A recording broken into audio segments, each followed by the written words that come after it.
Hi, and good afternoon, and welcome to the first edition of Atlas Core Fellow Perspective public webinar. We are opening up our internal webinars to the general public so that we can showcase our fellow perspectives on a number of issues and topics. So this would be our first leg of that webinar series. And so today's webinar is being led by Kate and Smithy. Kate is our Atlas Core Fellow from Kenya, and Smithy is an Atlas Core Fellow from India, and both of them are serving at Nike Foundation in Portland, Oregon. I'll be telling you more about their backgrounds shortly, but very quickly, just to give you a bit of instructions on how this is going to work. The total duration is 60 seconds, and they will be opening the topic on female genital mutilation because they're both experts on the subject, and then be opening it up for discussion after the 40-minute mark. And so feel free to ask questions. And the way to ask questions is that if you look at the event page, you will see that there's a Q&A tab there. You have to click there, and that's where you can post your questions so that the speakers will be able to sort of respond to it as they come around to it. And then once the webinars are finished, you can fill out the evaluation forms that are posted on the Eventbrite link so that we know how the webinar went technology-wise and with respect to the content, and we can improve on it further. Also, in case you haven't been able to watch the live version of the webinar, there's also a link to the recorded link which on the same Eventbrite page, and so you can watch it at your convenience later on as well. Yeah, so with that, I'm just going to quickly dive into the introduction of our speakers and then hand it over to them. Our Kate has 4 years of experience in the non-profit sector in Kenya. She holds a bachelor's in law degree from University of London, and Kate currently works as a legal officer at AIDS Law Project, which is a non-profit in Kenya that aims to advance human rights of persons living with HIV and AIDS. Since 2010, Kate has been running a mentorship project in her own capacity for teenage girls in rural and semi-formal settlements in Nairobi, Kenya. The project is dubbed Sisterhood and aims to support and inspire and encourage young impressionable teens to do the best they can be. And she's received the first humanitarian finalist award by the Pillar Awards Africa, Kenya from 2011 to 2012. And she's also served as a Google student ambassador in Kenya, and she's served as a youth ambassador for the United Religions Initiative in the Great Lakes region as well. And Smithy is an Atlas Core Fellow from India. She's currently serving at Nike Foundation as a grant manager trainee, where she's responsible for managing different grants under investment portfolio of the foundation. Smithy holds a master's degree in social work with a focus on health and development and health in disasters from Tata Institute of Social Sciences in India. Prior to joining Atlas Core Fellowship, she was working as a business development officer at Voice for Girls in Hyderabad, India, and which is an organization focusing on providing critical knowledge and developing life skills through English communication for adolescent girls studying in low-income school. In the past, Smithy has worked with an array of organizations in the public as well as the private sectors, ranging from family courts to retail house and IT companies. And yeah, so I'm very excited about what they have to present today, and over to you guys.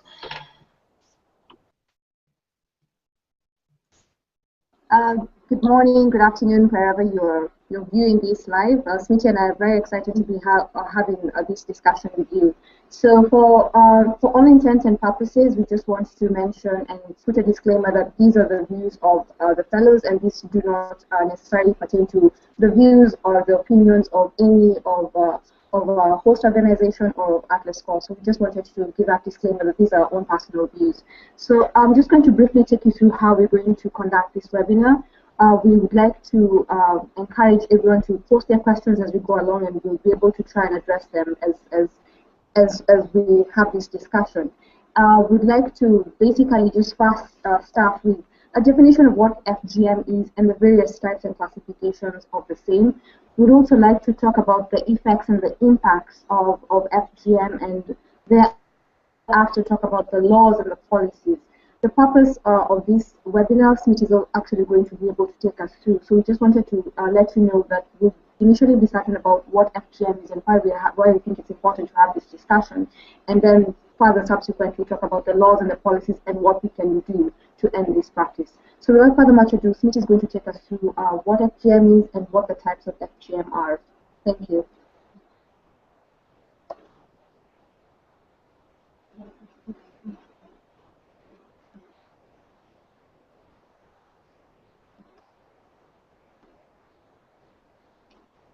Hi everyone. So to begin with, the roots of FGM are complex and numerous. It has not been possible to determine whether or where FGM traditionally originated. Said that, I would go into what is FGM and the definitions, the types of FGM, why FGM.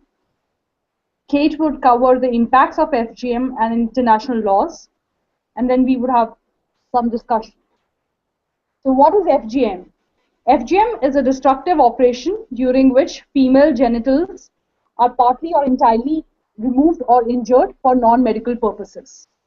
According to WHO, FGM is the procedure which involves a total or partial removal of the external female genitalia or injuring other female genital organs for non-medical reasons. The picture which you see in front of you is the procedure for preparation of FGM in Tanzania. So you can see the instruments used for FGM. Why are we talking about FGM? FGM pretty much is prevalent across the world, across different borders. Even though it has a high concentration in Saharan and Sub-Saharan Africa, it is also seen highly in Indonesia and Malaysian regions. However, since with a high influx of migration across borders, it is prevalent across the world. Types of FGM. FGM type 1, which is Sunna circumcision, which means involving the partial or complete removal of the clitoris, which, as some of you might know, is the most sensitive area of the female genitalia. And on rare occasions, the folds near the clitoris is also removed. Type 2, excision. In this case, the clitoris is cut off and the inner and the outer lips of the genitalia are also cut off, the labia minor and the labia major. As you can see in the picture, marked in the red. The type 1 and the type 2 are the most common forms of FGM practice across. I'm sorry to stop you. I don't think the screenshot is visible at the moment. Can you try putting the slide on again? Yeah, sure.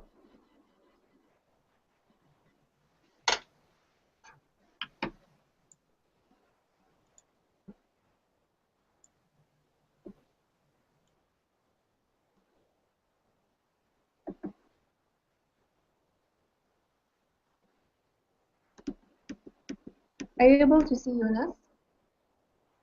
No, not as yet. Okay.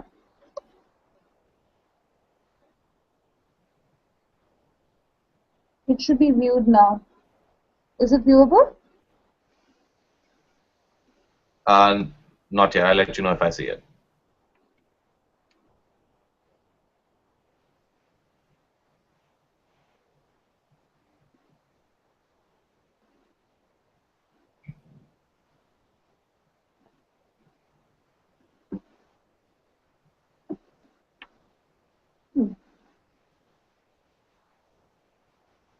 Yeah, I see it now. Thanks. Oh, okay. Thank you.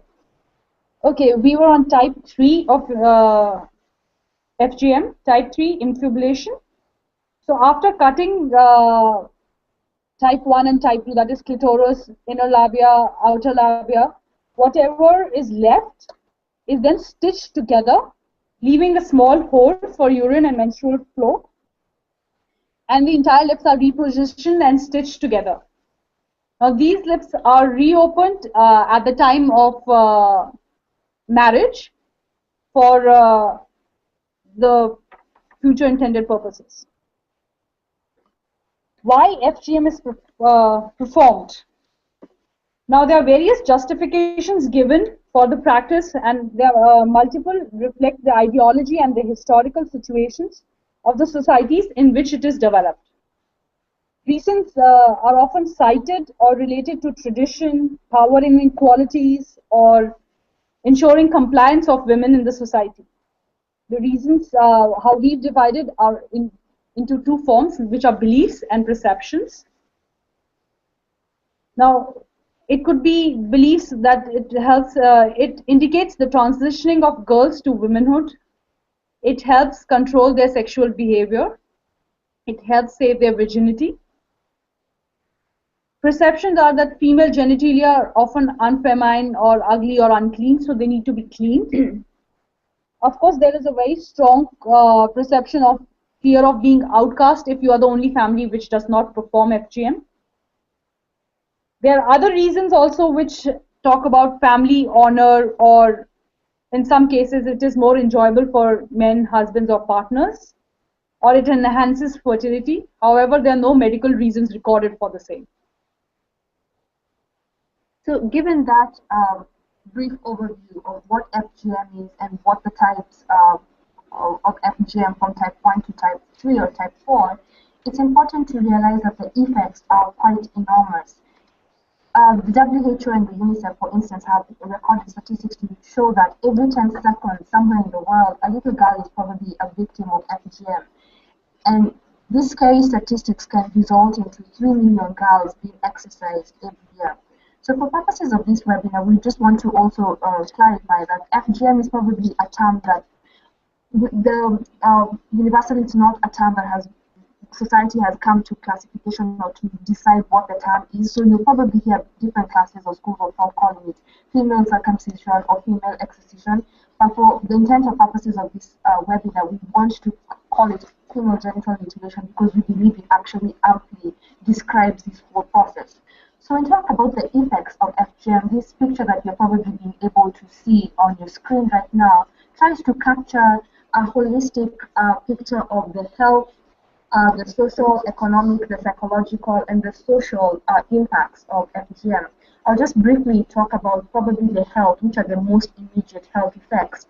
The most immediate health effects that result from FGM are probably as a result of unclean instruments being used. The girls are probably more predisposed to having fatal bleeding. They usually can be more predisposed to getting HIV and AIDS. They obviously get UTIs, wound infections, sepsis, which is probably a serious medical condition caused by an overwhelming immune response to an infection. They are prone to transmission of HIV and hepatitis, amongst others. Those are just the immediate health effects. When we're talking about the long-term effects of victims who are faced through FGM, they normally have recurring infections and chronic pains, which are long-lasting infections of the bladder, the pelvis, and the reproductive system. Most of these young girls, especially when they get to the age of probably childbearing, are more prone to getting something called fistula. So fistula is basically an abnormal connection between the organs and vessels and the intestines or any other structure, and it creates holes. So for instance, once a lady has gone through FGM, probably a hole is formed between her vaginal wall and her bladder, or her vaginal wall and the rectum, and that basically means that she's not able to control her bowel movements, and therefore she unwillingly or uncontrollably passes urine and feces without her control. So these are just a few of the long-term effects of FGM, and obviously the most catastrophic form or impact of FGM is obviously death. Most girls have actually been recorded going through, they've actually died as a direct consequences of going through FGM. Probably it led to death, or they got other conditions which are directly related to the practice and therefore they died. That's obviously the most catastrophic and most fatal form. When we talk about the economic impact of FGM, it's important to note that as Mitty correctly mentioned, these young girls who go through this process go through this process when they are very young, probably between the adolescent ages or even younger, between 4 and 6, for instance. And obviously, the most direct economic impact they have is long absenteeism or dropout from school, because more so it's important to realize that FGM, based on the cultural perception that why it's being performed, it's usually for the girl to actually be married off. So therefore, if a girl goes through the practice of FGM, she'll definitely not be able to continue with her education purposes, and that's the myth, one of the most tangible economic impacts you can see from FGM. Obviously, the young women and the young girls who go through this program or this process, also have reduced work productivity. based on probably the health complications they face. They cannot be able to have a very productive economic base in that sense. When we talk about the psychological impacts of FGM, it's important to note that most of these women and young girls go through lack of sleep and hallucination. They have high levels of anxiety, and obviously they have depression, which obviously results from the delayed in healing and scarring. The psychological impacts may also result to post-traumatic stress disorder and trust issues, especially based on the fact that this practice is actually performed by people who are very well trusted to the young girls. So they definitely have trust issues that result from the same. In terms of the social effects, it's important to note one of the reasons, as Smithy mentioned, it's why FGM is performed, other than the cultural aspects. Most people feel that if you're part of a community that conducts or is prone to conducting FGM and you don't go through that process, most girls feel that you'll be you feel like you're a social outcast and not be part of the community for all intents and purposes, and therefore, for social reasons, they feel that it's important to go through this process, and especially when it's considered fit for marriage, or if the process is actually being conducted for you to be married off. It's also important to note that for communities where the practice is conducted, also young girls feel that there will be a shame or there will be stigma to their family if they don't go through that process. So those are just a few of the social, economic, the psychological, and immediate health impacts that result from FGM. I will take you through who performs FGM. FGM is usually performed by professional circumcisers. Now, these professional circumcisers may or may not be medically trained. It could be most probable that the African community's generally senior lay this role. In Egypt, however, doctors perform it in the hospitals. It can also be performed by traditional midwives who are not trained. The instruments which are used for this procedure can be from knives, scissors, razor blades, in some cases broken glass. Often these instruments are rarely sterilized, and FGM happens during a season. It's also known as seasonal cutting because it happens during the vacation period for girls when they do not have to go to school. So, and they happen in masses together. So 15-20 girls would be put in the same room and they would be cut one after the other without actually sterilizing the instruments, and the same instruments would be used, which, like Kate explained, would lead to medical hazards. So we want to just briefly talk about what are the laws, or what do international laws and policies say against or talk of FGM. And it's important to mention that the effort to eradicate FGM globally has actually been a discussion that has been ongoing since the 1970s. However, the resolution L21 is the only resolution that actually calls for the first time that the General Assembly has actually agreed to include the elimination of FGM on its agenda, and this is a resolution that was passed only in December 2012. So in talking about the international responses or what the international law says against FGM, I think the most robust statute that probably talks against FGM is the Rome Statute. Article 710 of the statute actually provides the broadest statutory recognition of gender-based violence as a crime under international criminal law to date, and basically classifies rape, sexual slavery, and forced prostitution and any other form of sexual violence as comparable gravity committed as part of the widespread or systematic attack directed against any civil population as crimes against humanity. Article 4 as well of the Declaration of Elimination of Violence Against Women, which was also adopted by the General Assembly in 1993, requires member states to condemn violence against women and encourages them not to invoke custom, tradition, or religion to avoid the obligation to eliminate such violence. So basically what this statute basically says is that member states are supposed to hold people accountable, and they should not rely on their customs, religion, or tradition as an excuse of allowing this practice to continue. CEDAW, which is the United Nations Convention on the Elimination of All Forms of Discrimination Against Women, also imposes on state parties the duties to prevent, investigate, and punish violence against women and girls. And it's important to also mention that of all African states, only Sudan and now Southern Sudan and Somalia have not ratified this convention. I'd also like to briefly talk about regional frameworks, which key among them is the Maputo Protocol, which is often referred to as a protocol to the African Charter on Human and People's Rights on the Right of Women in Africa. So this protocol guarantees comprehensive rights to women and obliges state parties, amongst other things, to prohibit the practice of female genital mutilation. This is actually one of the most important frameworks regionally, especially in Article 5, that actually calls for the abolition of female genital mutilation, the practice itself. It's important to mention that of all the 52 African Union member states, 46 of them have actually signed the protocol, and 27 states have only ratified it. Amongst those that ratified are several states in which the practice is actually carried out. And it's important to again call out that Botswana, Egypt, Eritrea, Tunisia are the only states in Africa that have neither signed nor ratified the Maputo Protocol. So basically what that means is that they've opted out not to be bound by this international law, and therefore even if the practice goes on in these countries, international law cannot actually be used against them. It's also important to mention that with all these legal frameworks, also nationally, most of all these African countries, or as Mitty mentioned in the map that she showed us, the regions where FGM practices goes on, it's important to mention that they also have national frameworks that actually prohibit any violence against women, and that can actually also be inferred to call against practices against FGM.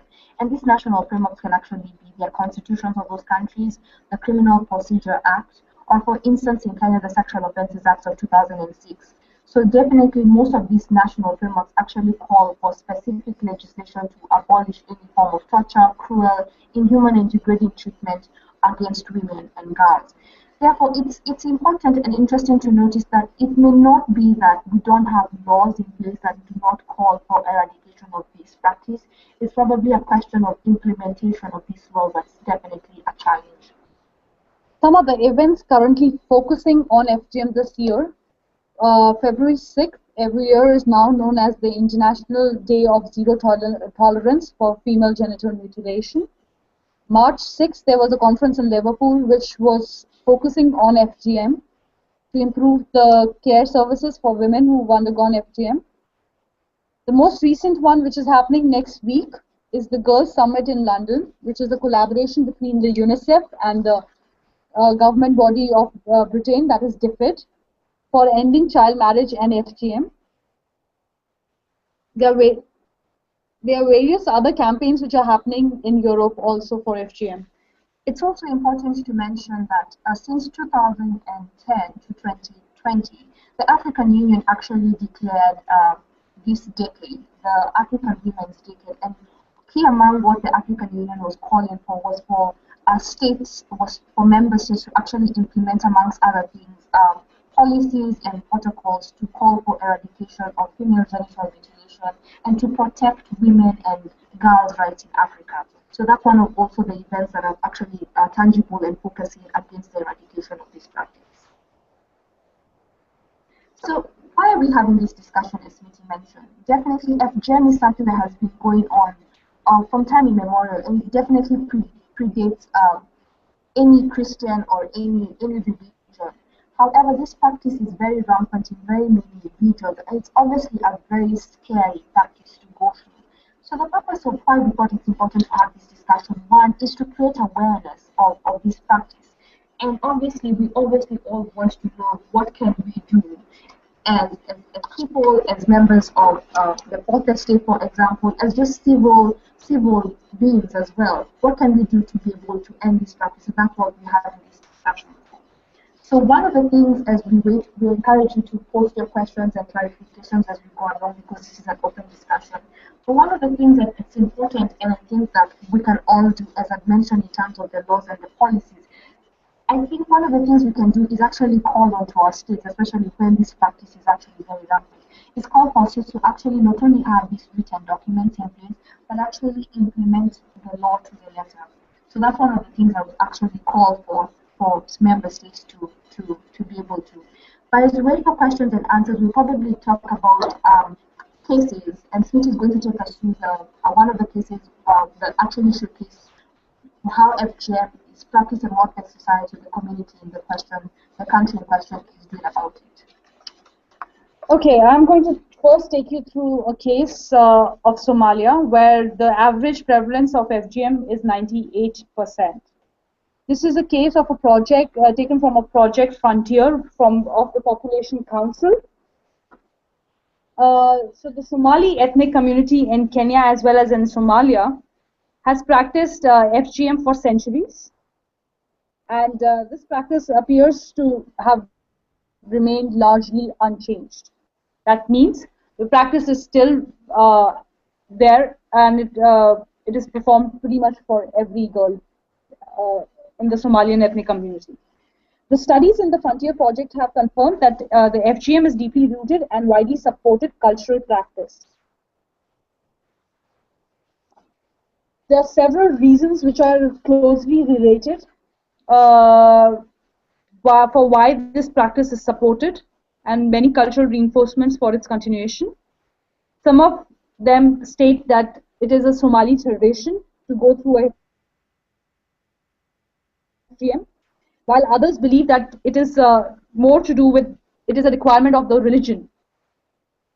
So the use of type 3, if you remember the different types of FGMs we have spoken about, the worst type of FGM, the type 3, where your lips are repositioned and stitched, is actually said to have enforced cultural value and sexual purity for females and controlling their sexual desires, thereby ensuring virginity before marriage and fertility for a woman throughout life. It is evident from the studies that the fear of women running wild has become so promiscuous in the society that it is circumcised. It is seen as a compliance with the Islamic requirement of chastity and morality. The practice is also believed to enhance women's cleanliness. How Frontier Project has tackled this issue?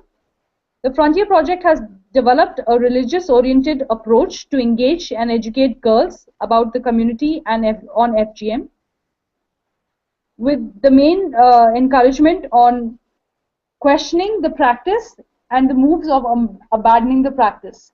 So what they did in this project was, since religious leaders hold a very strong say in the community, and whatever they say is actually carried out by the community, they hold a very high level in the community. They held discussions with these religious leaders, both female and the male religious leaders of different religions, because it is not specific to one religion. It is practiced across various religions. They held discussions. They were in this space. They were able to bring Islamic scholars who were against FGM, why they were against FGM, how there was a lot of questioning on and answering on how religion does not support FGM and why they believed it supported FGM. It was also a space where FGM and same area to discuss the issues, because most of the religious leaders were not actually aware of how a girl feels when she undergoes FGM.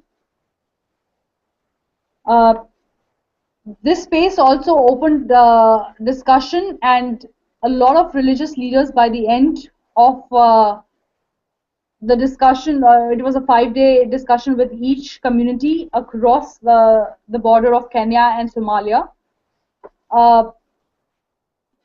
believe that they would encourage abandoning this practice, because this practice was actually harmful and their religion did not support this practice, which was a myth they all believed to have. So this is one of the success stories to some extent where FGM has been brought into an open space and the discussion has taken place, and there is something which now the religious leaders are doing about FGM? In regards to probably case one, which is about the Kenyan case, it's important to mention that if you look at the statistics as well, you'll see that 27% of the average prevalence of FGM, that's actually the statistic that will show that 27.5% is the number of people who actually go through FGM in Kenya. However, you will notice that the statistics is alarmingly high in specific communities. As Mitty did mention, it's important to realize that FGM is probably a very cultural identity of some certain ethnic groupings, and therefore, even when you look at the statistics, you really need to be aware that even when we talk about the statistics, you need to be cognizant of the fact that probably it's not the whole region in the country that's been affected by this problem. It's more so in higher in different ethnic groupings amongst others. So for instance, in Kenya, what's happened, definitely the Kenyan government has invested heavily in trying to eradicate this practice. And they've obviously put very, very stringent laws and policies in place to call for the abolition of this process. And key among them is obviously the revised constitution, which basically talks about the right to life, and you can actually infer that definitely if you should not necessarily try and violate any person's rights, and FGM probably can be inferred to be read in line with that, the spirit and the letter of the Constitution. But here among them, we actually have an FGM board, and we have the Prohibition of FGM Act of 2011 and the Sexual Offences Act, which specifically speak to the practice being abolished. For instance, what's happening in the Maasai community, other than the board being established, it's important to mention that now the Kenyan government is actually, and the board especially, the FGM board, are actually going to the community and are trying to actually capture not only the circumcises but also the parents who aid and abet in the process of circumcising the girls. And here among them is a case where which happened in Kajiado, where the father and the mother were actually arraigned in court and charged with manslaughter because their daughter actually went through the process of FGM and unfortunately lost her life due to the process. So this is just one of the stringent measures that the government is actually trying not only to make sure that the laws are there, but actually trying to implement them. And this obviously actually trying a parent and making sure that he actually faces the full force of the law, acts as a deterrent, not only to the female circumcisers who take through the process, but also the parents who want their daughters to go through the process. However, it's important to mention that even if you talk about the legislative arm of just making sure that there's implementation, obviously it's important to talk about the cultural form and essence that we need to have this discussion. Because it's important to realize, as we mentioned in the beginning, FGM is a very cultural identity, and therefore that's why there's a lot of resistance from some communities, because they feel that we're trying to take away their culture. And the best way I think that we should be able to have this discussion and try and eradicate this process is to increase individual, community, and global awareness on the dangers of FGM, and also try and encourage communities to adopt alternative forms of initiation. Because as Smitty did mention, most of these processes are actually in tandem with a girl graduating from childhood to adulthood. And therefore, it's important to call for ways and methods where the girl can actually go through the transition of childhood to adulthood, but through alternative means. And therefore, it's important to not only make these laws, but also try and bring on board different community voices to be able to try and address this problem holistically. So one of the cases which Kate just mentioned, bringing in alternatives to the process of, rather than having FGM. I recall reading one of the cases was rather than undergoing FGM, the alternative which one of the communities, I do not really recall which study this was, in one of the sub-Saharan African countries. I think it was around Senegal. What they alternate approach they took was moral teaching, where FGM was majorly believed to be performed because to save the purity of the girls and to control their sexual behaviors.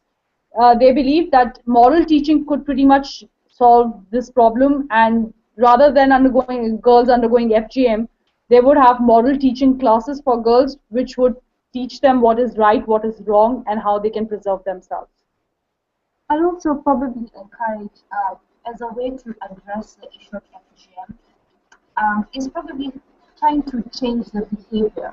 So other than the legislation that we talk about, making sure that there are actually frameworks in place to address that issue, and then cultural, increasing individuals' awareness in the dangers of FGM and behavioral, calling for particularly communities to address initiation ceremonies differently.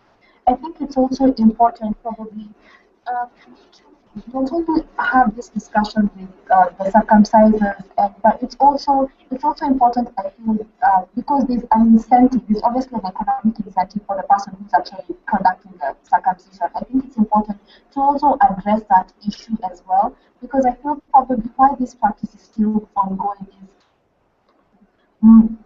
civil society and NGOs probably and government are not looking at this as a holistic kind of problem. They're just trying to address probably in a period, they're probably at the base. But we definitely need to look at more approaches to be able to address this problem. But I just want to ask, I'm sure people who are viewing this are wondering, what can you do as an individual level? And one, have this discussion. It's obviously a very awkward discussion to have, especially in communities where sexuality and reproductive health rights are not openly discussed, but really encourage people to have this discussion even in your household. The next thing probably a direct call to action that I will actually invite all of you to do is pledge your support to end FGM FGM in all the regions that probably this is happening. And the direct call to action I ask you to do today is actually check out the Girl Summit, the hashtag Girl Summit, and actually make your voice heard, especially because the summit is happening in July 22nd, which is next week. I'll actually directly call you to actually sign that pledge to make sure that the international community is also aware that this is a problem. It may not be necessarily happening in your community or your back door, but it's definitely happening. And as we mentioned at the very beginning, the statistics are that in every 10 seconds, somewhere in the world, a girl is actually going through this process. In a year, that means 3 million girls. In 10 years, these statistics would actually be 30 million girls who have gone through this process. So we just want to directly call for us to have this discussion amongst ourselves, amongst our society, call for behavioral changes, and encourage most of these communities, probably for some of them, probably work in grassroots where this practice is going through, have discussions with, because it's important to know changing a cultural behavior can't take a day. I think it's unrealistic for us to believe and think that we can change this culture, because culture is very pertinent, it's very integral to our being. Therefore, it's important to realize that this is a process that we need to start having, and however small a contribution that you have, we encourage you to do. Okay, we've received some questions, and one of the questions says, what is the exact age at which FGM is practiced? The age at which FGM is performed varies from communities to communities. The reports suggest that it can be anywhere between 4 years to 10 years, but it is performed also during the teen years. So the age at which practice is carried out varies basically from shortly after birth to the time the girl gives birth to her first child. And this would vary from community or individuals to community and the families. Even recently, some of the studies show that since the age of FGM is reducing, it is no longer associated with preserving with the right of transitioning of girls to womanhood, which was seen earlier. So it pretty much varies from communities to communities. Another question which we have received is, are all women at risk of FGM? So even though we are talking about FGM being at risk in sub-Saharan Africa and certain communities in the Asia, but it is prevalent across the world. So it would be more accurate, however, to say that FGM is practiced by certain ethnic groups rather than the countries as a whole. And these ethnic groups which practice FGM straddle across national borders. So there is migration, and hence they carry their practice, their culture with them when they cross the borders. And the FGM is still prevalent even if they've crossed the borders and they're no longer in their home country. FGM also takes place not only in the sub-Saharan African region, but also in Middle East, Yemen, Iraq, in some communities in Israel. It's also seen in some communities in the Ethiopian Jews communities. However, it is not clear whether they started practicing FGM when they went to these communities or it was carried with them when they crossed these borders. Some would say that it is not prevalent in Asia, we should not think about it. It is not right. FGM is also identified in some communities on the borders of India and Pakistan. So it is pretty much prevalent. It is prevalent in highly prevalent in Indonesia and Malaysia. So it is prevalent across. It is prevalent in Europe because of the migration. It is prevalent in US. It is there all across the world.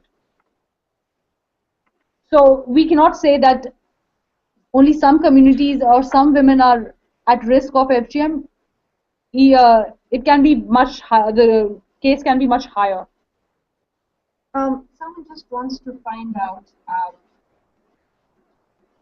why is FGM practiced? I think Smiti took us through about just for all intents and purposes for people who probably weren't there.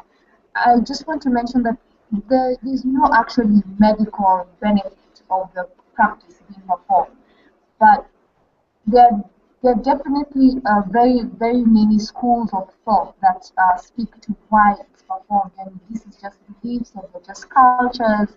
And one of the rationales of the reason why FGM is performed is it's just to help for the transition of girl child to womanhood, and that's how we can actually see the link between FGM and child marriage, especially when it's performed in cultures where that's the reason of why FGM is performed. As if it's a transition from girl to womanhood, obviously the direct result of that will be the girl is actually going to marry. There are also other interesting beliefs that it controls sexual behavior amongst girls. For example, the Maasai community have a myth that it was performed because one of the girls actually had a sexual relation with someone who was not part of the Maasai community, and therefore it was actually to punish her and to act as a deterrent and to control her sexual urges. So there are definitely very many schools of thought of why it's performed. Other people probably believe it helps preserve the girl's virginity and purity, especially for cultures and communities where getting married when you're a virgin is highly upheld. So what they believe that, especially when those are communities that definitely will perform type 3 FGM, where Smiti explained that they will, after they have performed the procedure, they're actually going to sew, and that's highly prevalent in Somalia. The other perception that the women's genitalia are feminine, they are ugly or unclean, and therefore FGM is carried out as a procedure to try and rectify these problems. Other people definitely, and this is the draconian nature sometimes of living in a patriarchal society, they believe that the intercourse is actually be more enjoyable for men and husbands in their families. I hope we've been able to address all your questions. We definitely thank you for taking time to tune in.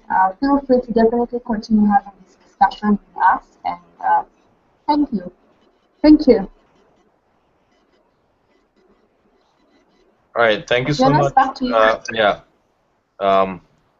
Thank you so much, Kate and Smiti. This was very inspiring, and I've learned a lot from the conversation itself. And I hope that the people who tuned in and who will be tuning in for the recorded version will be able to sort of gain a lot out of the whole experience.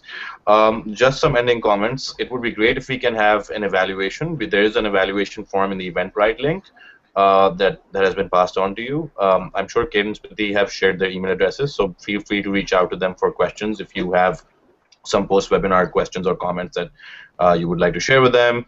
And if you have any sort of, if you want to know more about the call to action itself, just sort of feel free to email our speakers. And with that, I think we will wrap this up. I'm Yunus Chaudhary. I'm the training manager at Atlas Core, and I'm also a fellow from Pakistan. And hopefully, based on your feedback of the pilot run, we will be doing more of these webinars. So thank you, and have a great afternoon. Thank you. Thank you.